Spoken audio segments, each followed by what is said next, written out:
Alors, vous avez combien d'employés, monsieur? 4 employés. Est-ce qu'ils ont tous un certificat médical d'aptitude? Sauf un. Sauf un. Sur le côté personnel, on va regarder la tenue que portent les gens, s'ils ont une façon de fonctionner hygiénique, s'ils sont un jour de leur visite médicale et s'ils ont une formation. Sur les matières premières, on va regarder leur état de conservation, ensuite si l'étiquetage est satisfaisant et voir leur état de conservation général, s'ils ne présentent pas d'altération ou autre. On va s'intéresser aux produits alimentaires qui sont présents ou qui sont stockés ou qui sont en cours de service le cas échéant. Voilà, bon, on va y aller. Donc là, ce qu'on regarde, c'est l'état du bâtiment. On va voir si les plafonds, les murs, les sols sont dans des surfaces lisses et lavables, ce qui est le cas. Hein, donc il n'y a pas de problématique sur ça. On est en fin d'activité, je crois. Tout à fait, oui. Donc on peut pas en nettoyage. En nettoyage, donc on ne peut pas demander une propreté exemplaire, c'est normal. L'aspect général est quand même. Voilà, on voit que c'est entretenu. Oui. Donc on regarde par exemple les prises qui sont des lieux de contact, les interrupteurs qui globalement, enfin là on n'est pas vu, il y en a là-bas, il est propre. On a une poubelle à pédales, donc on ne met pas les mains, c'est très bien. On a les appareils pour le sopalin, pour le savon. Donc 5 étapes. On observe après s'être présenté à l'établissement, au restaurateur, on observe la structure, les circuits de l'établissement, les matières premières, tout ce qui est relatif au personnel et ensuite je dirais des informations plus générales, un aspect documentaire.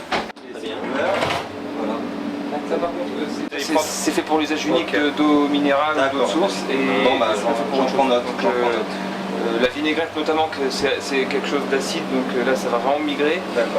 Bon, l'huile d'olive un peu moins je pense, mais par principe. La récup, j'ai rien contre, au contraire, c'est bien. Mais avec un récipient en verre, vous aurez moins de soucis. Sinon, du plastique alimentaire. On va vérifier les températures des locaux de stockage, les chambres froides, les congélateurs. Regarder ensuite si les surfaces sont propres, la façon dont c'est nettoyé, avec quel produit, selon quelle méthode. C'est un thermomètre laser qui a pour objectif d'évaluer la température. 4,7 c'est bien. Les produits qui sont là-dedans, monsieur, il y en a pour certains, qu'est-ce que c'est ce produit-là par exemple? Ça c'est de la tapenade.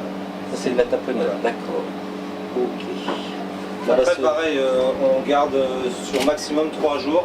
Ouais. Et on renouvelle le stock. On a une petite carte à l'ardoise qui fonctionne à l'ardoise. On a un petit stock qui nous permet de renouveler régulièrement. D'accord, bon, tout est bien filmé, tout est bien emballé. Je même remarque pour la bouteille de récupération. Oui. Elles sont conservées, par exemple sur le bois. Là voilà, on voit, ça c'était le Vivano blanc de ce midi, donc vous voyez, qui a été pêché le 6-12 et emballé et j'ai à consommer jusqu'au 18-12. Donc c'est bon. Ouais. Malgré. Ça c'est en décongélation je pense. Tout à fait. Donc là il n'y a aucun problème, jusqu'au 17/9/2014. Donc la décongélation se fait toujours entre 0 et 3 degrés, jamais à température ambiante, dans votre frigidaire. Bon bah, c'est parfait, il n'y a rien à dire, on voit c'est propre. Bon, il y aura peut-être un petit complément à faire ici. Hein, oui, au niveau du joint.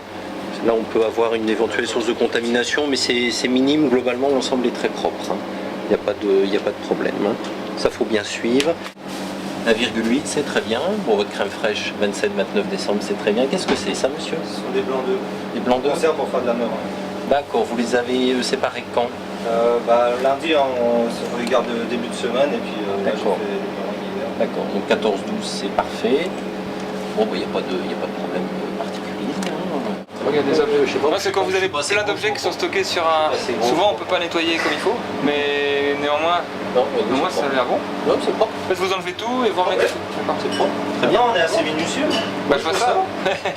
Éviter le reconditionnement dans les petites bouteilles en plastique. Oui, d'accord. Hein, on va essayer d'arranger ce problème. voilà. On va prendre des bouteilles adaptées puis on va transverser. Oui, voilà. Vous pouvez toucher, c'est nettoyé régulièrement. Mais c'est ça qui me marque depuis tout à l'heure, c'est que les surfaces même dures à nettoyer, vous les nettoyez quand même. Non, on fait l'effort de temps toutes les semaines, tout enlever, nettoyer. Il n'y a pas de, il y a rien, on nettoie. Non, et puis les produits sont séparés. Voilà, là vous avez votre meuble. Ouais. Ça on a reçu ce matin les œufs. Donc avec un œuf comme ça, on peut remonter presque à la poule qui a pondu l'œuf. au moins le bâtiment d'élevage dans lequel la poule a pondu l'œuf. Bah ça plus l'étiquette de date. Plus l'étiquette de date. Voilà, donc on a toutes les infos qui permettent de retrouver ce qu'il faut. Vos températures sont conformes dans les enceintes de froid. Il faut éviter le reconditionnement de la réutilisation de bouteilles plastiques, tout simplement, et mettre une pédale sur votre lavabo. Et puis là, ce sera parfait. Vos matériels sont propres, vous avez ce qu'il faut en dératisation, désinsectisation, on le voit, il n'y a pas d'insectes.